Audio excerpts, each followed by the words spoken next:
Camilla caught cheating King Charles collapses after Camilla's intimate photo goes viral. In the history of the British royal family, few figures have endured as turbulent a journey as Camilla Rosemary Shand, later Camilla Parker Bowles, and ultimately Queen Consort of the United Kingdom. From the earliest days when the public knew her as the third person in the stormy marriage of Prince Charles and Princess Diana, she became the focus of relentless criticism. The press of the time painted Camilla as a persistent shadow, tied to scandal, betrayal, and the heartbreak of the royal household. And yet, over the years, that image began to change. In 2000, after years of turbulence and patient waiting, Charles and Camilla were married. It was a watershed moment not only for them but for the monarchy itself. Camilla, now the Duchess of Cornwall, slowly integrated into public life, projecting the image of a restrained, dutiful woman, standing by her husband in every engagement. Years later, when Charles ascended the throne, she officially became Queen Consort, seen as part of the monarchy's continuity and stability. Public acceptance of her never absolute grew significantly, a result of patience, deftness, and carefully managed public relations. And then, one summer afternoon at Highgrove House, everything Camilla had built over nearly 2 decades was suddenly shaken, all because of a single photograph. According to media reports, the photograph was taken surreptitiously from a great distance, through the lush green trees of Highgrove's private gardens, using a telephoto lens. In the frame, Camilla is smiling an easy, perhaps even slightly intimate smile as she converses with Rupert Elling, a celebrated garden designer who had been invited to redesign the estate's grounds. They stand close, leaning towards one another as if to hear more clearly, sunlight filtering through the leaves and casting a glow on her face, creating a scene at once serene and suggestive. Within hours of appearing online, the image had splashed across the front pages of the tabloid press and spread with dizzying speed. Provocative headlines, barbed commentary, and endless body language analyses filled the air. A single question began echoing everywhere. Was this betrayal or merely a moment misunderstood? It was, on the surface, a simple question. But in the current climate, it carried a particular weight. Charles, now king, was battling an illness that had visibly diminished his strength. Each public appearance revealed a slighter frame, a deeper fatigue, stirring genuine concern among the people. In such circumstances, any gesture by his spouse, even the most harmless of friendly intimacies, could be scrutinized through a far harsher lens. Why could a photograph, with no definitive proof of wrongdoing, be enough to shake the very foundations of the monarchy? The answer lies in this: the royal family does not live by law alone, it lives by public trust. Image and symbolism are their most precious capital. A touch of the hand, a smile, a glance, when placed in the wrong context, can become a dagger to the heart of royal honor. And in a reign already under the shadow of the king's fragile health, any perceived crack, whether real or imagined, can erupt into a storm. That storm had begun. And this time, it carried with it warning bells of a crisis that was not merely about a photograph, but about trust, loyalty, and the legacy of an entire dynasty. Just hours after the Highgrove photograph surfaced online, the British press and soon the world seemed to ignite. The tabloids, long accustomed to mining every breath of royal life, had found a true goldmine. The Mirror ran a bold front-page headline, "Who's keeping the Queen Company?" at Highgrove, a question vague enough to avoid a lawsuit, yet tantalizing enough to be irresistible. The Daily Mail chose a more emotive route, publishing a series of tightly cropped shots paired with captions hinting at intimate gestures between Camilla and Rupert Elling. On social media, things spread faster than any television bulletin ever could. The hashtag #CamillaAffair shot to the top of the national trending list within a single evening. In less than 24 hours, it had been used over 1 million times, accompanied by countless memes, video breakdowns of Camilla's body language, and even sprawling investigations into Rupert Elling, covering everything from his family background and past garden design projects to his current marital status. The hashtag royal scandal soon followed, quickly adopted by international media as a neat, memorable label for the entire saga, one that could draw readers from New York to Sydney. Public reaction split into two clear camps. On one side were those who expressed deep sympathy for King Charles. They saw an image of a man in his 70s, fighting illness, and felt that this incident, whatever the truth was, a cruel blow at his most vulnerable moment. Royal forums filled with supportive comments. He's waited his whole life to become king, and now this, or illness, is enough of a burden. Now he has to deal with doubts about his marriage too. But on the other side, many were quick to turn their fire on Camilla. For them, the incident reopened wounds that had never fully healed from the 1990s. When Diana famously told the BBC, "There were three of us in this marriage, so it was a bit crowded." To these critics, the Highgrove photograph felt like history repeating itself, only this time, Camilla was on the receiving end of suspicion. No matter who Rupert Elling was or what had actually transpired, the image alone was enough to spark associations of betrayal, secrecy, and tragedy. What made the situation even more charged was Buckingham Palace's decision to say nothing.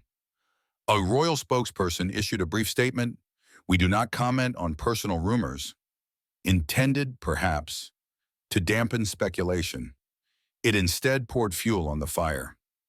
In the age of instant information, silence is rarely interpreted as "there's nothing to say" more often. It reads as "there's something to hide." That silence became fertile ground for speculation.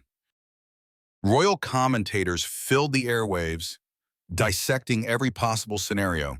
Was this a sign of cracks in the Charles-Camilla marriage? Was the palace trying to protect its dignity by keeping secrets? Or was it all just a tabloid storm in a teacup? The longer the questions went unanswered, the more public trust wavered.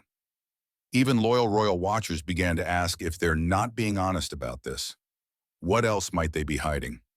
The press quickly seized the information vacuum to revisit the past. Newspapers and TV channels replayed old interviews with Diana, especially the moments where she spoke of loneliness, breakdown, and betrayal. Footage of a young Diana, her eyes brimming with sadness, was cut alongside the Highgrove photograph of Camilla, creating a visual comparison as brutal as it was effective. Though the circumstances were different, the public had no trouble drawing a straight line between the two stories, from Diana's tragedy to Camilla's controversy, as if history were looping back in a new guise. For many, Diana's memory is not just the story of an unhappy princess, but a symbol of fragility under the relentless pressures of monarchy. This latest scandal didn't just place Camilla under a harsher spotlight, it risked dragging the royal family back into the shadows of the 1990s, a period they had struggled to recover from after wave upon wave of scandal. By now, social media was no longer just a platform for sharing news, it had become a public courtroom. Every comment, every tweet, every video analysis spread like evidence in an unofficial trial. And in this court, the royal family had no control. One Twitter user wrote, "We forgave her because we thought Charles had found happiness." But if this is true, what does he have left? Lines like that, shared tens of thousands of times, gathered into an irresistible tide of feeling. In the wider picture, Rupert Elling, the man unwittingly caught in the center, was swept into the media storm. Once known in specialist circles as a celebrated garden designer, he was now the mystery man at Highgrove. Photographers camped outside his home. Neighbors were quizzed about the true nature of his relationship with the Queen Consort. The less the palace said, the more tantalizing the side stories became. But the deepest impact of the affair lay not with Rupert, nor entirely with Camilla, but in the way it shook one of the monarchy's most vital pillars: trust. When a national symbol relies on its image to maintain stability, even the smallest crack can become a dangerous fracture. And this time, the fracture appeared just as the new king was in one of his most fragile moments of health, prompting the inevitable question, could the royal family survive yet another storm outside the gates of Buckingham Palace? Tourists still posed for photographs. The changing of the guard went on as scheduled, and the Union flag flew high. But inside, the atmosphere was different. That heavy silence, both within the palace walls and in the hearts of those who once trusted without question, seemed likely to linger, until a clear answer emerged, if it ever did. As the tide of speculation swelled, the name Rupert Elling quickly became one of the most searched on the internet. Previously known only in circles of landscape art enthusiasts and garden design collectors, he was now recognized by millions through a single candid photograph and a handful of sensational headlines. Rupert, 57, was celebrated in his field as a master of blending classical elegance with a freer, contemporary sensibility. He had designed gardens for many aristocratic estates and was particularly committed to conservation projects, a cause to which Camilla had long devoted much of her energy. Their association was nothing new. Public records show that Rupert and Camilla first worked together in 2008 on a project to revitalize a community garden in Wiltshire, funded by a charity under her patronage. Since then, they had collaborated regularly on fundraising events and landscape restorations, including the revival of a historic garden at Highgrove House. Those who had seen them together often described them as a perfect aesthetic pairing, one offering the vision, the other realizing it through careful placement of every color and flower bed. A former Highgrove staff member, speaking anonymously, described the relationship with a mix of admiration and unease. She trusted him in an unusual way. When Charles was tied up, or when her royal schedule meant endless official engagements, Rupert was the one she'd seek out for a chat. And it wasn't just about plants.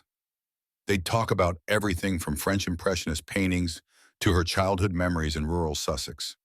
With the relentless pressure of royal life, I think she found in him something almost no one inside the palace could give her peace without judgment. It was precisely this peace that the press seized upon when the Highgrove photographs surfaced. Newspapers combed through every trace of interaction between Camilla and Rupert, however trivial, and pieced them into a timeline heavy with insinuation.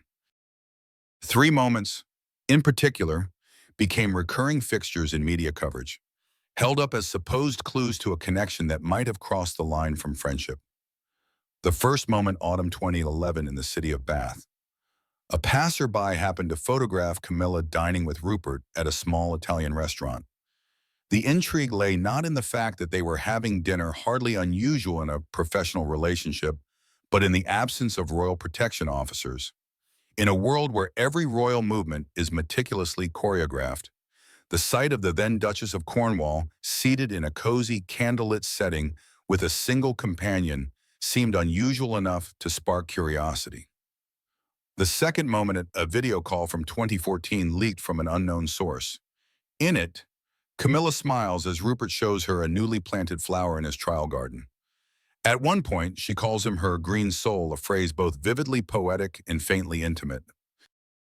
That snippet was clipped, shared across social media, and soon became a secondary hashtag, #GreenSoul, often paired with #CamillaAffair.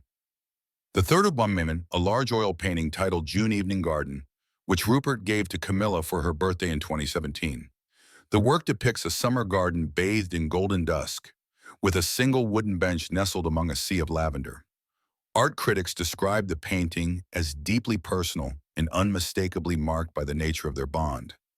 The palace had once displayed it publicly in a charity exhibition, but now the media dissected it as a supposed emblem of some unspoken affection. What's striking is that, while all 3 of these moments were real and publicly recorded, there is no concrete evidence that the relationship between Camilla and Rupert ever crossed the line beyond close friendship. Yet, in an age when images and words can be bent to fit a narrative, the truth is often the first casualty. Body language experts, the kind who surface on television whenever a story like this breaks, were brought in to dissect every gesture in the Highgrove photograph, as well as past public appearances. One claimed her gaze lingered longer than necessary when looking at Rupert. Another noted her open, forward-leaning posture as a sign of comfort and trust. But others pushed back, saying it was simply Camilla's natural communication style. She's known for being warm and open. The problem, as many commentators observed, was never really about evidence, or the lack of it, but about the story the public was already inclined to believe. When the image of someone as controversial as Camilla surfaces in an ambiguous context, collective memory instantly summons her past, from her role in the collapse of Charles and Diana's marriage to her slow, hard-won journey toward public acceptance. Years of careful image rehabilitation were suddenly at risk, all because of one candid photograph. Seen in a purely personal light, Camilla's closeness with Rupert might be entirely innocent, a woman finding solace in a friend who shares her passions, in a life otherwise wrapped in protocol and pressure. But in the public eye, especially at a moment when Charles is visibly weakened by illness, every action is examined under the harsh microscope of emotion and prejudice. A veteran BBC journalist put it plainly, if Camilla were a completely new figure, untainted by past controversy, that photograph would never have turned into a storm. But she's not new. She's part of a bigger story, one the public has never truly closed the book on. And that is what made everything so combustible. Rupert Elling, once a longtime friend and trusted collaborator, was recast in the collective imagination as the third person. Camilla, a queen consort who had finally been embraced by much of the public, now faced the risk of losing that fragile trust. In the royal family, a famously guarded institution, careful never to show its cracks, was forced to confront the question, could the truth, whatever it was, salvage their image when the public had already chosen to believe another version of events? The media storm howled outside, but within the ancient walls of Buckingham Palace, another storm, quieter, more private, and far crueler, was gathering. Charles, already struggling with fragile health, did not learn of the Highgrove photograph from a press secretary's briefing, but from the front page of the Mirror, where it was splashed beside the headline, "The Mystery Man Beside the Queen." According to a close source, his first reaction was not an outburst of fury, but a frozen stillness. He sat there, the source recalled, holding the paper, staring at the picture as if trying to find one detail that would prove it was fake. But there was no such detail. Camilla's eyes, her half-concealed smile, her hand resting lightly on the chair beside Rupert. It was all there, undeniable. When Charles and Camilla finally faced each other in private, the air was so heavy that even footsteps in the corridor seemed to echo like gunshots. Charles spoke first, his voice roughened not just by illness. "You've humiliated me before the entire world." Camilla flinched, but quickly steadied herself.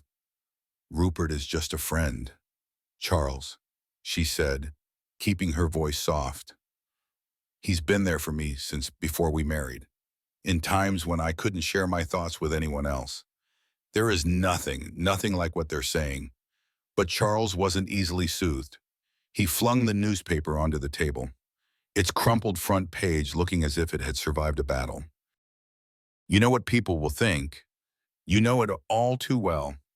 And now, when I'm weakening, when the whole world is watching to see if we can hold steady, you hand them this." In that moment, old wounds, long thought to be healed, began to bleed again. Charles a man who had spent decades living under Diana's shadow, couldn't help but hear the echo of the past in all this. The public had forgiven him, at least in part, when they saw him and Camilla weather years of mockery together. But now, one photograph and a few sensational headlines had resurrected Diana's most haunting line. "There were 3 of us in this marriage." Camilla, sensing that comparison in his gaze, bit her lip. "You think I've betrayed you for everything I've endured to be with you. The years of being called every vile name in the book. The times I had to step back, stay silent, so you could fulfill your duty. You know I chose you over a much easier life." But her defense only thickened the tension in the room. Charles rose, moving toward the window, where the paparazzi's flashbulbs lit the night in cold bursts. "Perhaps you've been by my side," he said slowly, "but this image will be with me forever." The silence that followed wasn't just the absence of words. It was a gulf between two people who had once stood united against the world's scorn. Both understood that in the royal family's realm, perception can matter as much as truth. And right now, perception was their enemy. Out in the corridors, palace staff moved with an unusual, almost exaggerated caution.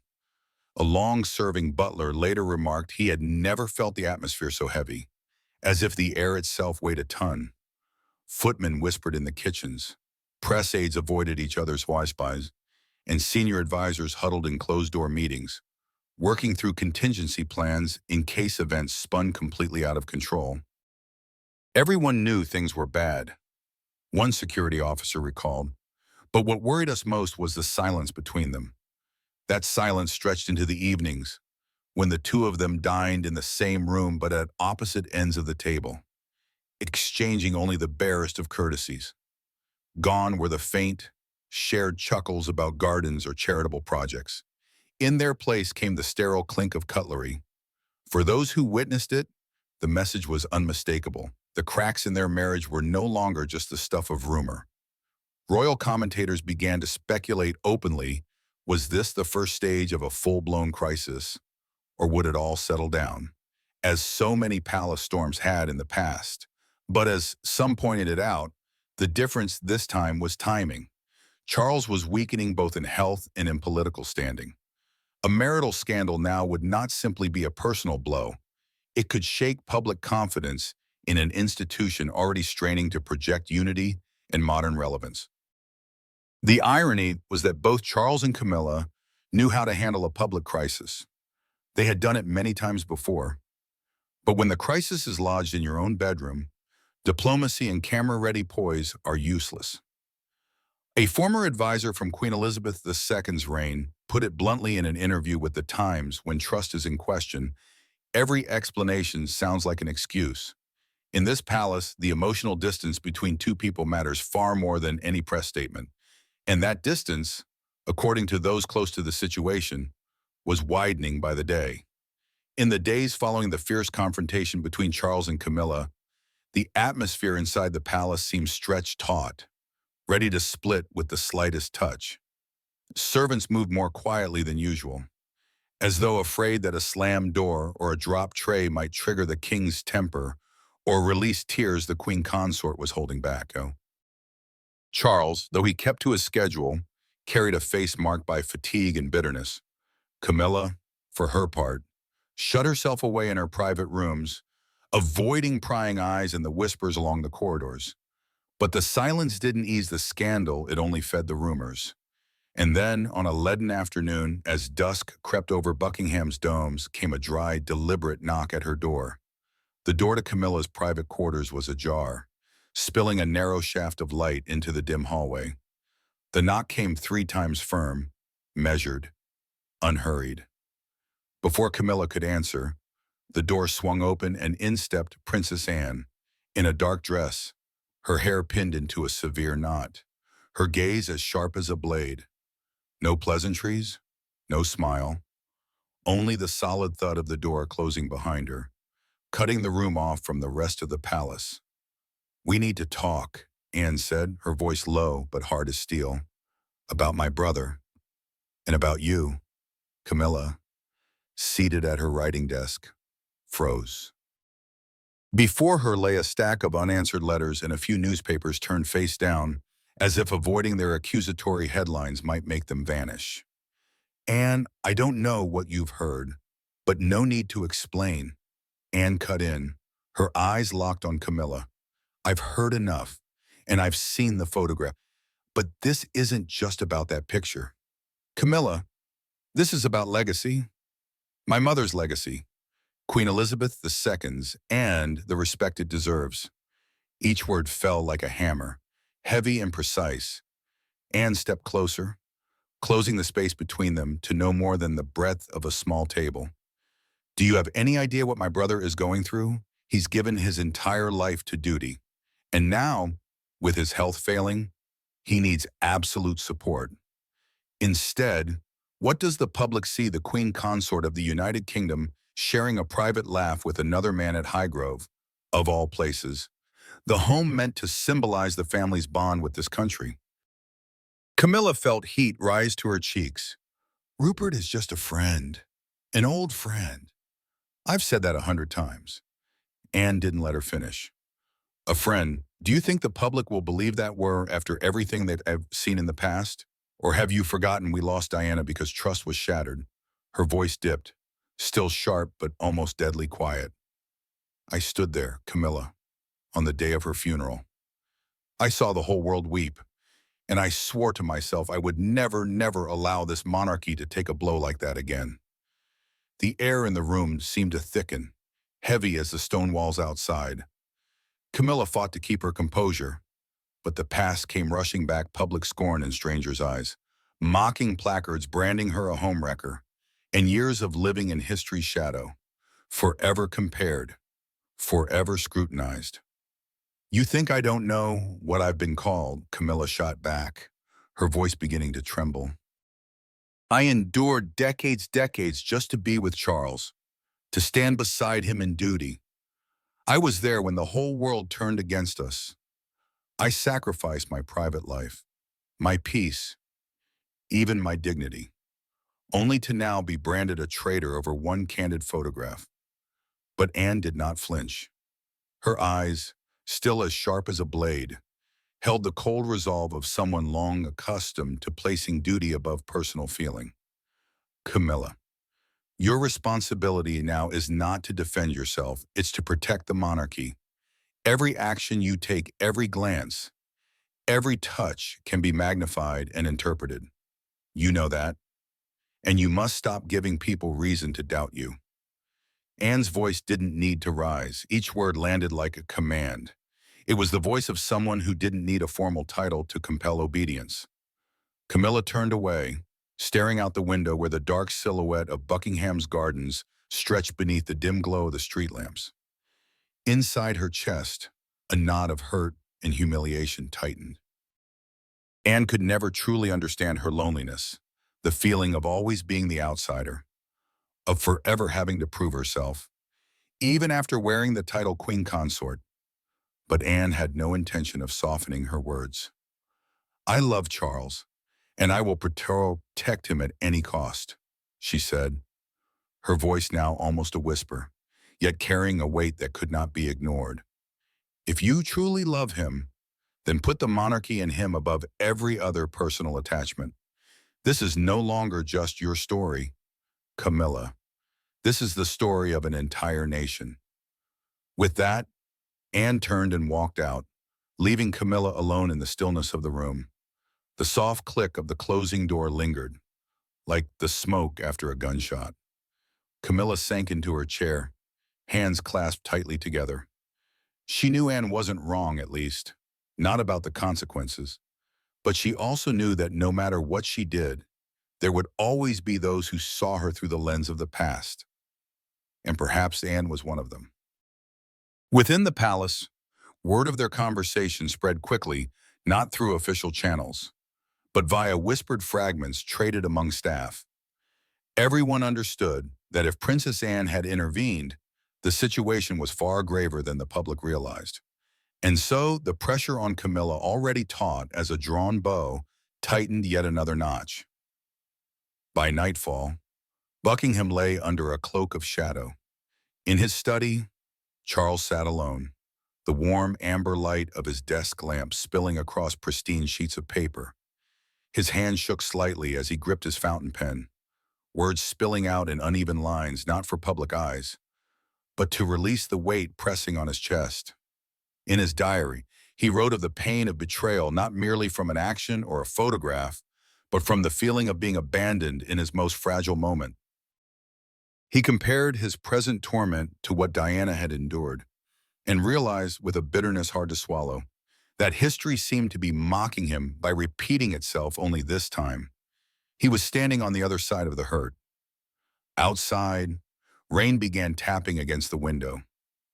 In that sound, Charles reached a decision he had never imagined making he would ask Camilla to leave the palace.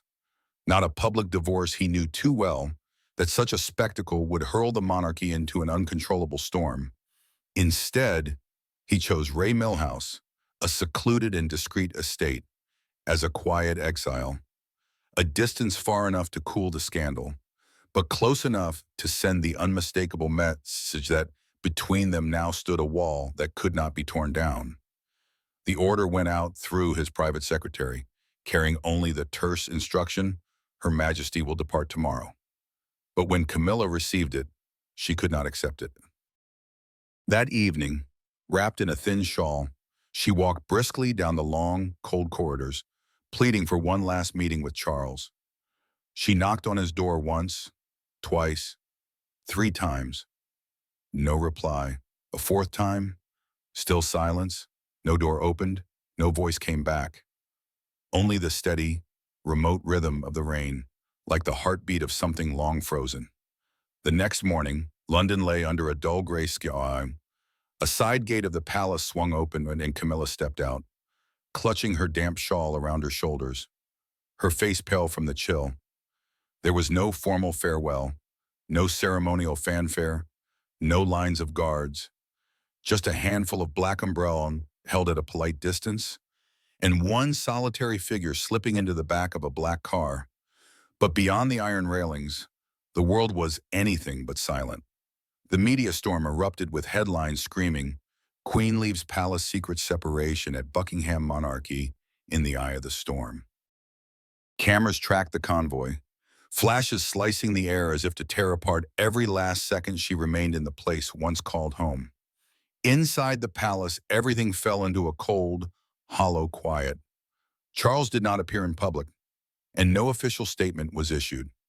But everyone knew a defining chapter of the reign had closed in silence, while the pain, once again, became the royal family's most closely guarded secret.